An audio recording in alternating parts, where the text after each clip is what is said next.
Hey, second graders, happy Thursday. I hope you're doing well. It is a rainy Thursday, but I just got off of the Zoom call. I think there were 5 or 6 students on there, so it was so good to see everybody who was there. And we had a chance to work on our money counting and change skills, which will come in handy. Tomorrow, you guys will be taking a quiz on that topic.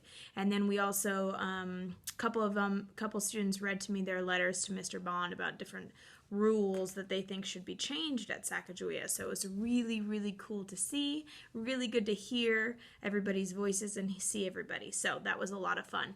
Always the highlight of my day.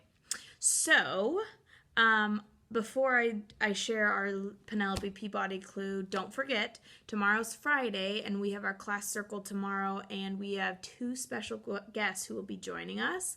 I let everybody guess who they thought it was today, so we'll find out tomorrow if they got it correct or not. So that'll be exciting.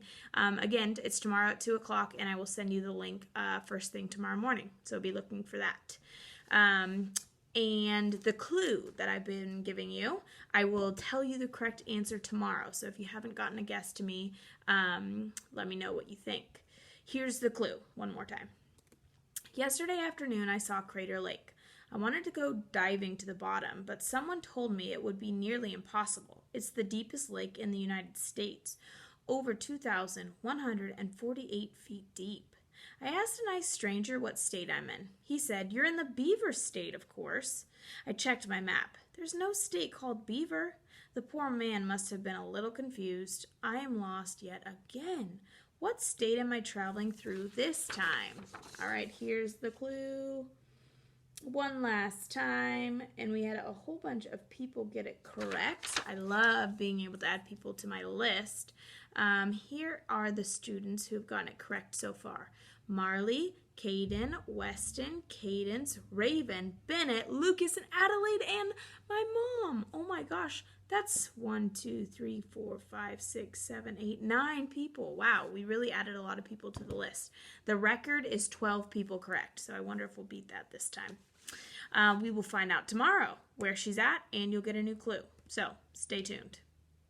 I'm going to read again from our one and only Bob. Yesterday, Raven, I'm so glad you guys are staying on top of it. When I went to type in for the book title, I put the one and only Ivan. And so Raven, she said, "You typed in Ivan instead of Bob." Good thing you guys are staying on top of it. I would be lost without you guys. So yes, Raven, you were correct. I typed the wrong one. I fixed it. So hopefully I won't do that again. But yes, we are reading from the one and only Bob, not the one and only Ivan. All right, let's see where we left off. Uh-oh, I lost my spot. Yikes. Let's see if I can remember where we left off. We read the owl. We read tennis ball. Oh, yes, we left off in the part of this. Maybe, I wouldn't say it's chapter because these aren't really chapters, but it just says 2. So we'll go with that. All right. This one is called Dream. This morning I wake up in my cozy bed, way too early for Julia to make me breakfast. She and her mom and dad are still asleep, and even the guinea pigs are silent. My belly grumbles, and once again I curse my thumbleness. Humans are one big design flaw. The inferior noses, the humdrum rumps, and don't get me started on their odor. But the thumb idea, the opposable thumb idea, yeah, that was a nice upgrade. The cans I could open, the doorknobs I could conquer. Anyways, I feel worried off. Worry's a waste of time, and it doesn't fit with my tough guy act. But sometimes I can't seem to help myself. Before I woke up, I'd been dreaming about Ivan and Ruby and Stella.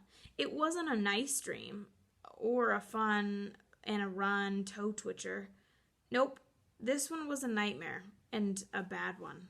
We were swimming, all 4 of us, in a black, raging river. For some reason, I was in the lead, and I kept looking back, telling them I was going to save them. Me, save them. 2 elephants and a gorilla. As I paddled like mad, their voices faded. I looked behind me, and they'd vanished. And then I heard it. A faint bark. that bark. I woke up then, like I always do. I did an all-over shake, trying to toss off the stench of nightmare that clung to me like shampoo after a bath. I told myself to chill, to get a grip, stop worrying about nothing. And yet, some primitive part of my brain, the wolf in me maybe, is on edge. A lot can go wrong in a moment, left to chance. The blink of an eye, the bounce of a bone. There were so many ways the world could find to fail you. So here he is, swimming in his dream. I wonder who that bark is. This one is called The Smell of a Storm. By the time everyone else wakes up, I've calmed down. But the wind outside sure hasn't. It's an early fall Saturday, gusty with scraps of sun. Clouds bouncing off each other like bunnies in a basket. Messages on the wind pouring in from everywhere, from dogs making their daily rounds, from feral cats, from anxious raccoons. Basically, everybody is asking the same thing. What is the deal with the weather today? It's kind of like today. I already know. Weather Channel was on last night with a screen full of big, white, cotton candy-looking swirls. Julia's dad, George, has already taped up several windows. Sarah, her mom, packed an emergency bag just in case we have to evacuate. Another hurricane is on its way. Third this season. Not as big as the last couple, but slow-moving. I've seen the routine. I know the ropes. Once breakfast is done, I sit on the couch in the living room, waiting impatiently for Julia to come home so she can make me our daily stroll. She has a dog walking service, and she's out walking other dogs. I get my own private walk, 'cause she's my own private girl. I can practically taste the storm coming through the open window.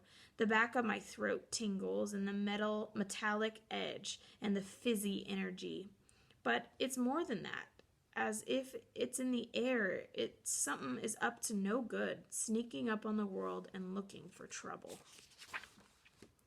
The next one is called On the Poetry of Stink. Of course, not everybody can smell what I'm smelling. My nose is a zillion times more powerful than a human's. Dogs are experts at odor, students of stink. We analyze the air the way humans read poetry, searching for invisible truths. And we don't just smell the good and the bad stuff that people notice with their standard schnozzes. The usual suspects like popcorn and lilacs and freshly sharpened pencils, diapers and Brussels sprouts and freaked out skunks. No, our noses get it all. The whole shimmery double rainbow in April. Humans, they're lucky to get a cloudy day in November. We get that molecule of roast beef dancing on the wind 50 miles from the tidy kitchen where it just slid out of the oven. We get the cherry lollipop under the back seat of the Honda 16 cars up on a highway at rush hour. We get things humans can't even dream of getting. We're the ones who find the miracle earthquake baby cuddled in her crib under tons of rubble. We're the ones who find lost hikers in the wilderness after a quick whiff of a sweaty sock. We even tell when someone's sick. We can smell seizures and cancer and migraine headaches. To try getting your guinea pig to do that. We smell feelings, too.